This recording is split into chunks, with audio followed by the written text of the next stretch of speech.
Hi students, आपके अपने channel study point with Krishna में स्वागत है। आइए हम क्लास 10th के मैथ की सीरीज को आगे बढ़ाते हैं।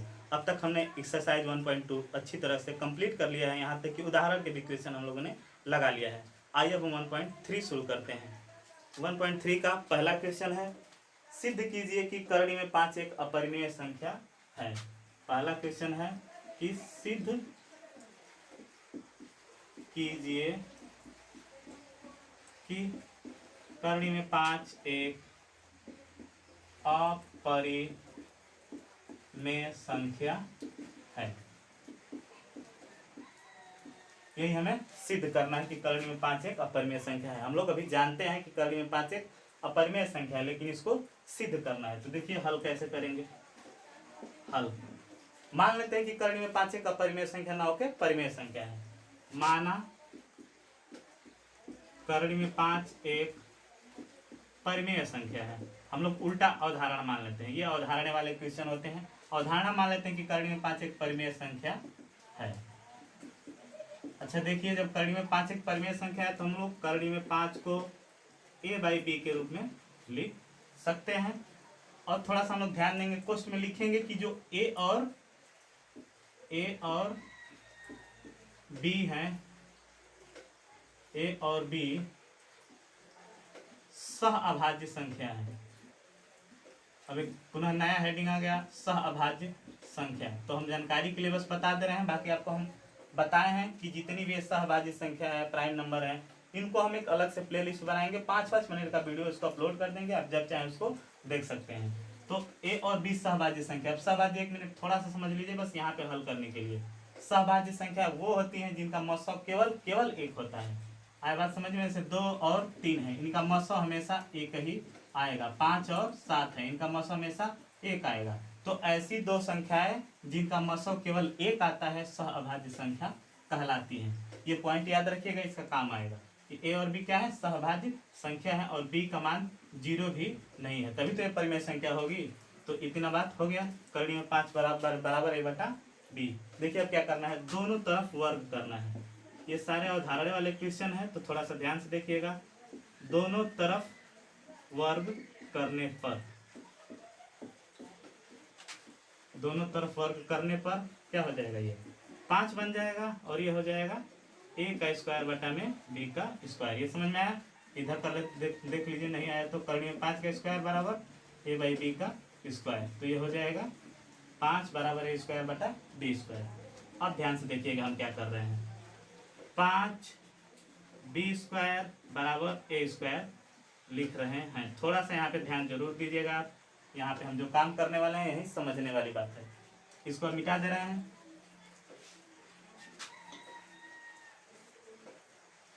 देखिए कोई एक उदाहरण यहाँ पे लेते हैं, 4 गुणे 5 बराबर 20।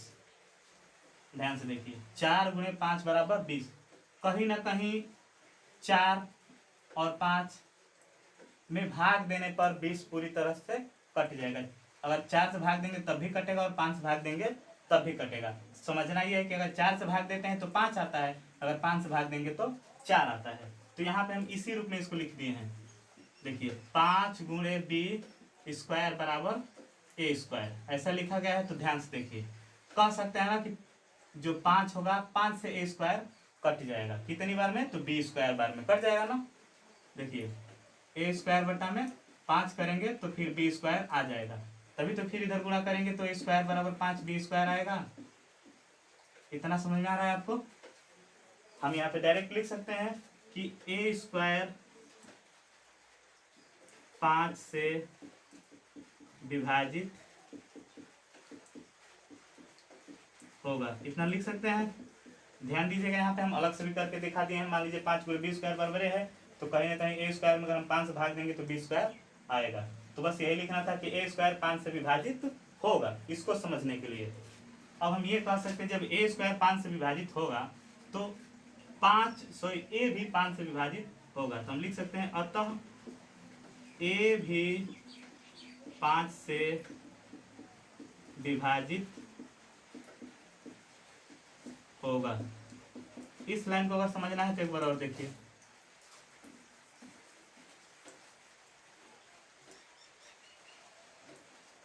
मान लीजिए हम बोल दिए कि 4 गुणे 4 बराबर 16 का स्क्वायर। तो देखिए ये तो 4 गुणे 4 नहीं होगा, 8 गुणे 8 कर लेते हैं। 8 गुणे 8 बराबर 16 का स्क्वायर। अब हम ये कहें कि इस 8 से ये कट रहा है, अगर हम ये कहें तो इसको 16 गुणे 16 भी तो लिख सकते हैं। अगर एक 8 से ये कट रहा है तो एक 8 से ये भी कटेगा। कहने का मतलब हमारा ये था कि अगर ये 16 स्क्वायर 8 से कट रहा है तो कहीं ना कहीं 16 भी केवल 8 से कट जाएगा, कटेगा ही। जब 16 स्क्वायर 8 से कट रहा है तो केवल 16 भी 8 से कटेगा, क्योंकि इसी संख्या को तो 2 बार लिखा गया है। तो जब पहला कट गया तो दूसरा भी संख्या से कटेगा ही कटेगा। तो बस यही था कि ए स्क्वायर अगर 5 से कट रहा है, अगर ए स्क्वायर 5 से कट जा रहा है तो बी स्क्वायर आ रहा है, तो कहीं ना कहीं ए भी 5 से कटेगा, क्योंकि यही संख्या तो 2 बार है। ए गुणे ए लिख सकते हैं। जब ये वाला कट गया तो ये वाला कोई एक तो कट ही जाएगा। तो बस यही करना था कि ए स्क्वायर बाई 5 बराबर बी स्क्वायर है, तो कहीं ना कहीं ए भी 5 से भाग देने पर कट जाएगा, कट जाएगा। अब देखिए यहाँ पे थोड़ा सा और एक पॉइंट समझना है। अगर ए भी 5 से विभाजित होता है तो मान लेते हैं कि अगर शुरू में अगर हम ए में 5 से भाग देते हैं तो कट जा रहा है, तो कट के कहा जा रहा है, मान लीजिए सी आ गया, कोई नया पॉइंट सी आ गया। देखिए यहाँ पे थोड़ा सा समझिएगा, ए में 5 से भाग दिए तो अब मान लेते हैं कि दूसरी बार अब सी आ रहा है, तो यहाँ से हम लोग लिख सकते हैं कि ए बराबर 5 सी, इतना लिख सकते हैं। इधर वाला हिस्सा मिटाते हैं।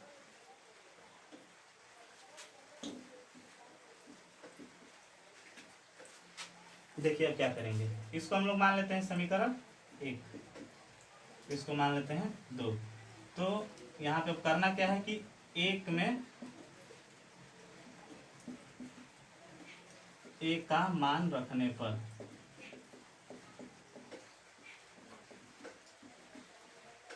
एक में ए का मान रखने पर कितना हो जाएगा, 5 बी स्क्वायर बराबर ए का स्क्वायर कितना हो जाएगा, तब 5 सी गुणे 5 सी कर सकते हैं।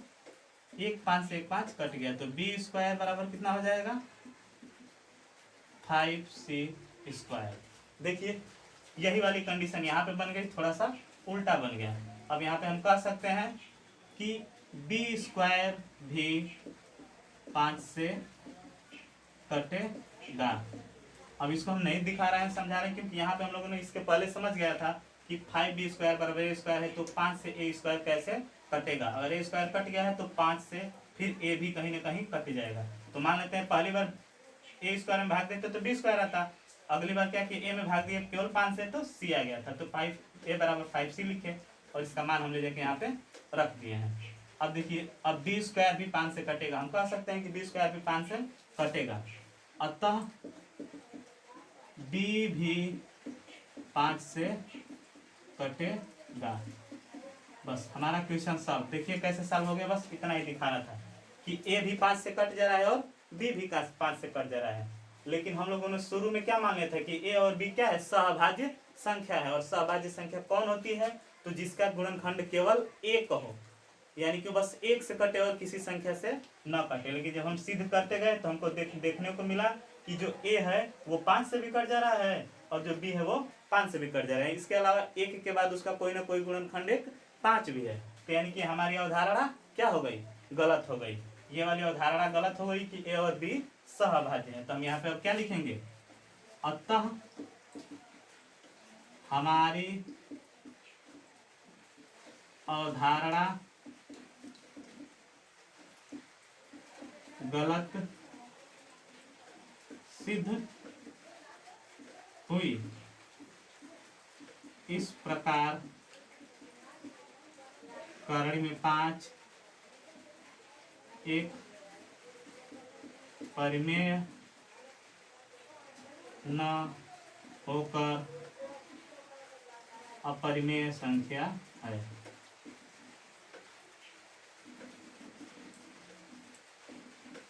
ध्यान से देख लीजिएगा, बस हमको यही दिखाना था कि ए भी 5 से कट जा रहा है और बी भी 5 से कट जा रहा है। जब ए और बी दोनों 5 से कट गए, इसका मतलब कि अभाज्य संख्या सहभाज्य संख्या है ही नहीं, तो हम लोग शुरू में मान लिए थे कि ये सहभाज्य संख्या है।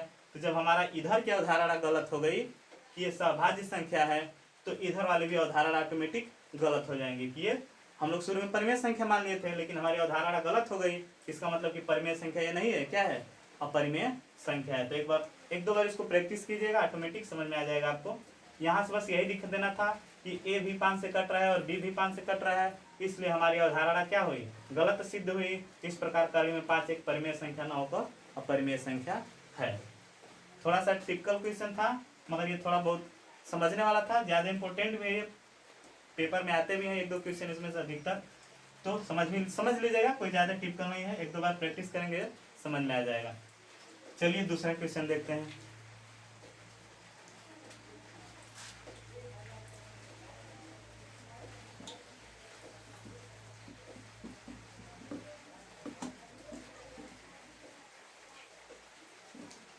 तीसरा क्वेश्चन है कि 3 + 2 करने में 5 एक अपरिमेय संख्या है। ये भी तीसरा है। दूसरा क्वेश्चन है, सिद्ध कीजिए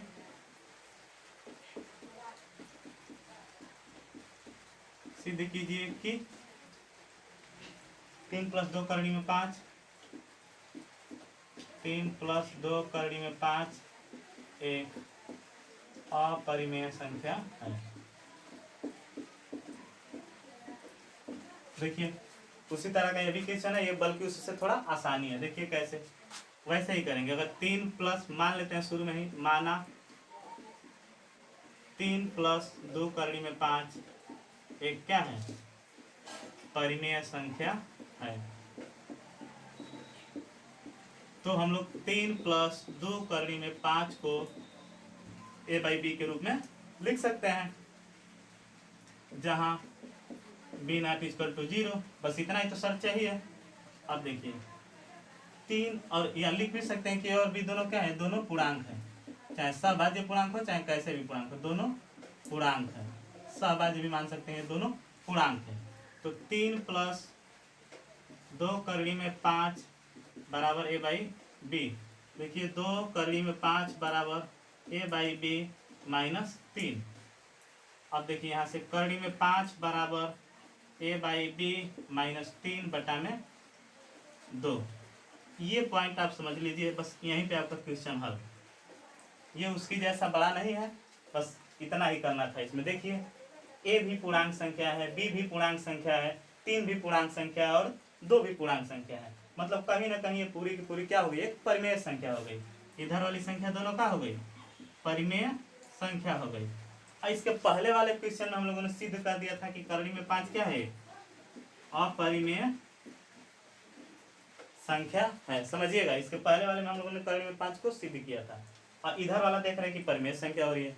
ऐसा कभी हो ही नहीं सकता कि अपरिमेय संख्या और परिमेय संख्या आपस में बराबर हो, या किसी भी परिमेय संख्या में परिमेय संख्या से भाग दिया जाए तो उसके आंसर अपरिमेय निकल के आ जाए, ऐसा कभी हो नहीं सकता है। तो बस हमारा यही निष्कर्ष निकला कि कभी भी किसी परिमेय संख्या में भाग देंगे तो उसका आंसर परिमेय ही निकल के आता है, जबकि इसके पहले हम लोग सिद्ध कर चुके हैं कि करनी में 5 एक क्या है, अपरिमेय संख्या है। तो यहाँ पे हम लोग लिखेंगे निष्कर्ष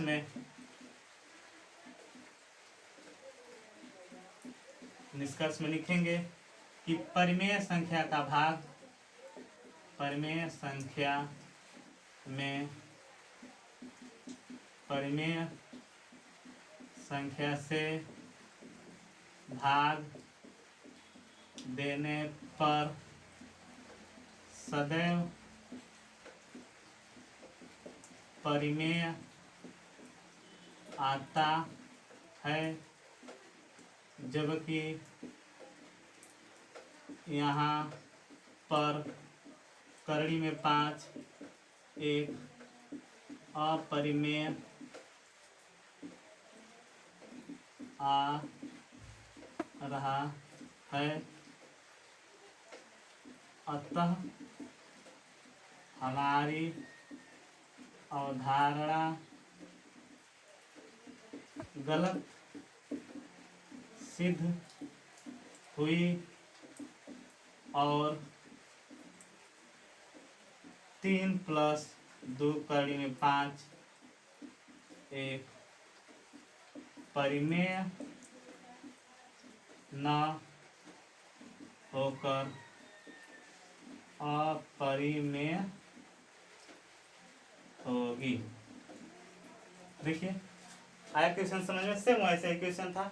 इसके पहले हम लोगों ने करनी में 5 एक परिमेय सिद्ध कर दिया था, और जब इसको हम पक्षांतर किए तो ये दोनों पूर्णांक है, ये दोनों अंकी है, तो ये परिमेय संख्या हो गई। या परिमेय का परिमेय में भाग देने पर हमेशा परिमेय ही निकल के आता है, कभी ये परिमेय नहीं आता है। इस वजह से हम कह दिए कि हमारी जो अवधारणा शुरू में थी कि ये परिमेय संख्या है वो गलत सिद्ध हुई। अतः ये परिमेय संख्या न करे तो अपरिमेय संख्या है। बस इतना ही करना था इस क्वेश्चन में। क्वेश्चन समझ में आया होगा आशा करते हैं। एक दो बार ध्यान से देखिएगा, एक दो बार प्रैक्टिस कीजिएगा। चलते हैं अब अगले क्वेश्चन पे।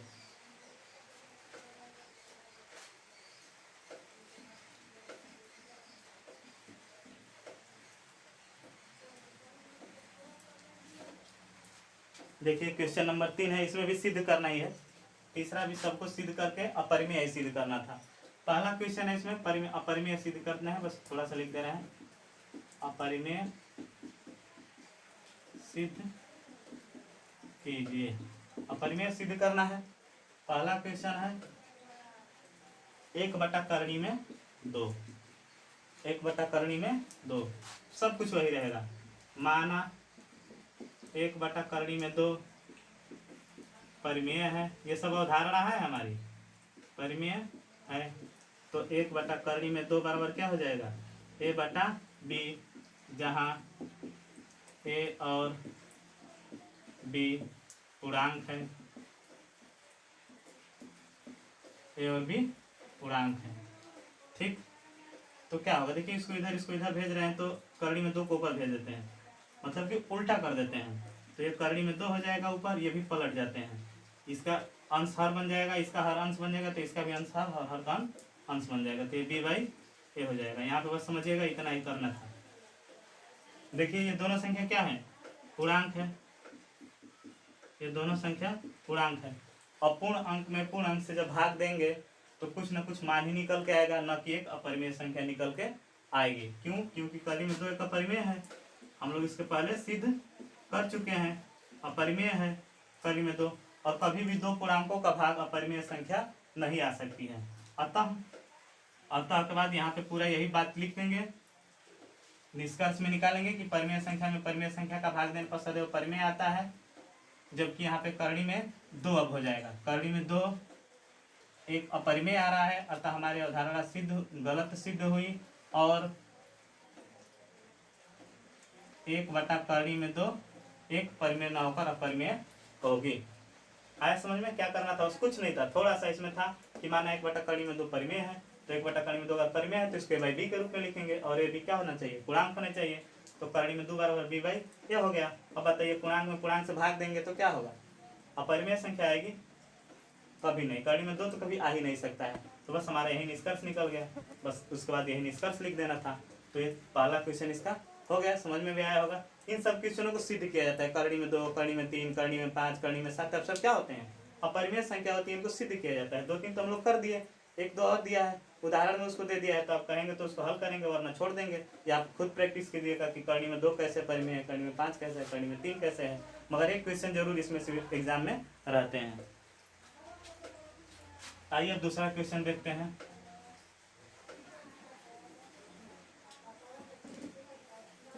दूसरा क्वेश्चन है 7 करणी में 5। 7 करणी में 5, इसको वही काम करेंगे। माना 7 करणी में 5 एक परिमेय है, और परिमेय होगी तो 7 करणी में 5 को हम लोग a/b के रूप में लिख सकते हैं। और a/b दोनों क्या होना चाहिए, a और b पूर्णांक है। पूर्णांक का मतलब तो आप समझ ही गए होंगे, हम लोग पहले ही दिन से पढ़ रहे हैं कि पूर्ण संख्या, पूर्णांक संख्या, प्राकृतिक संख्या क्या होती है।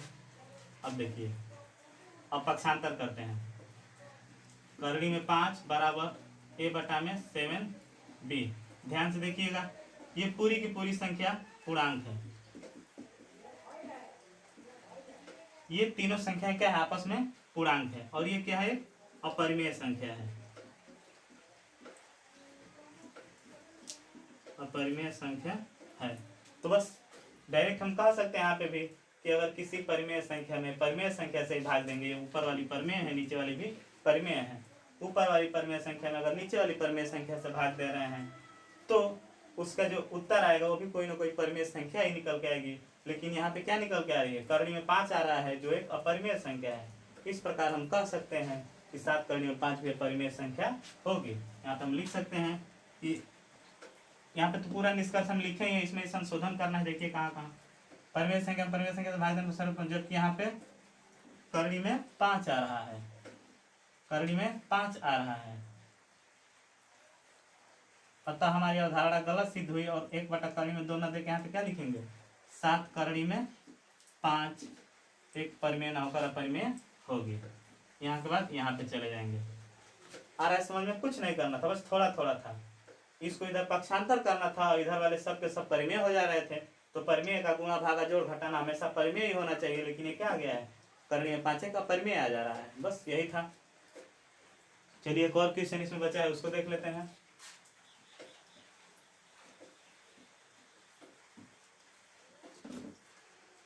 तीसरा क्वेश्चन है 6 प्लस करड़ी में 2।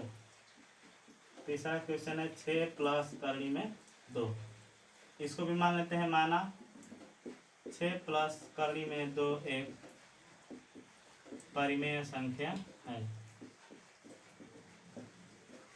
तो 6 प्लस करड़ी में 2 को हम लोग लिख सकते हैं a/b। अब करड़ी में 2 बराबर लिख सकते हैं a/b -6। अब ध्यान से देखिए, बस इसको हल करें चाहे ना करें, यहीं पे हल हो गया। a -6b बटा में b। बस देखिए ऊपर वाला परिमेय संख्या है, ये सब क्या है, पूर्णांक है, ये पूर्णांक है, ये दोनों परिमेय का रूप ले लिए हैं। तो परिमेय संख्या का जोड़ घटाना गुणा भागा भी सदैव परिमेय संख्या आती है। लेकिन यहाँ पे क्या आ गया है, करड़ी में 2 आ गया है, और करड़ी में 2 क्या है, अपरिमेय संख्या है। देखिए इस क्वेश्चन को कैसे हल करना, बस आपको ये दिमाग लगाना है कि जितना भी करड़ी में दिया उसको एक साइड कर देना है और बाकी सभी को एक साइड कर देना है। तो जब हम करड़ी वालों को एक साइड कर देंगे, उसके बाद हम डायरेक्ट लिख देंगे कि ये परिमेय संख्याओं का गुणा भागा जोड़ घटाना हमेशा परिमेय संख्या ही आती है। जबकि यहाँ पे हल करने पे क्या आ गया है, एक अपरिमेय संख्या आ गई है। अतः ये संख्या क्या है, एक अपरिमेय संख्या है। उसके बाद हम यहाँ पे पूरा निष्कर्ष लिख ही दिए हैं। थोड़ा सा चेंज जहाँ जहाँ करना है फिर कर देते हैं। यहाँ पर करड़ी में 2 आ रहा है, और इस प्रकार ये 6 प्लस करड़ी में 2 क्या हो गई, एक अपरिमेय संख्या हो गई। तो आज ये हमारा एक्सरसाइज 1.3 भी कंप्लीट हुआ। आशा करते हैं आपको वीडियो बहुत अच्छा लग रहा होगा। तो लाइक कीजिए, शेयर कर दीजिए और अपने दोस्तों में बताइए कि क्लास 10 की मैथ की सीरीज शुरू हो गई है। वो भी अपने हमारे चैनल को सब्सक्राइब करें और लाइक करें। धन्यवाद।